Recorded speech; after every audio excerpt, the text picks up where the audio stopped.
Turquie, Iran, Israël, tous les regards du Moyen-Orient sont tournés vers Damas. La chute du régime Assad rebat les cartes d'une région en pleine recomposition. Qui gagne, qui perd, et comment la Syrie pourrait-elle redéfinir l'équilibre régional ? Dans la nuit du 7 au 8 décembre, Bachar al-Assad prend la fuite vers Moscou.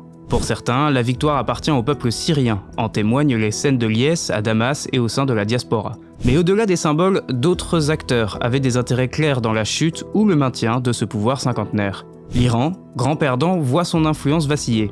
Pour Ankara, c'est l'occasion de réaffirmer ses ambitions régionales. Israël, quant à lui, profite de cette opportunité pour affaiblir l'Iran et annexer de nouveaux territoires stratégiques en Syrie. Le Liban, de son côté, redoute une instabilité contagieuse. Pendant ce temps, les États-Unis oscillent entre une volonté de retrait affichée de Donald Trump et une implication militaire pour contrer l'État islamique, crainte persistante de Joe Biden.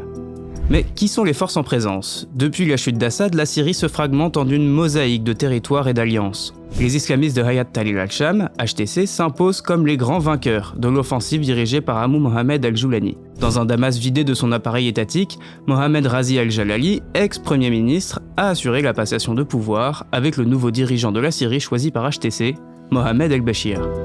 C'est lui qui assurait le gouvernement de facto d'Idlib, la ville contrôlée par le groupe islamiste. Les forces d'Assad, acculées sur le littoral, ne sont plus qu'un reliquat en déroute.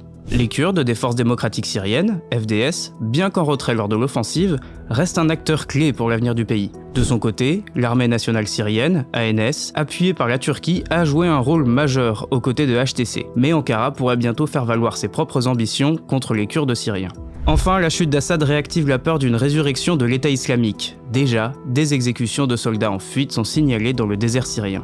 Entre débâcle iranienne, ambition turque et calcul israélien, la Syrie redevient le théâtre d'une lutte où chacun redéfinit ses intérêts.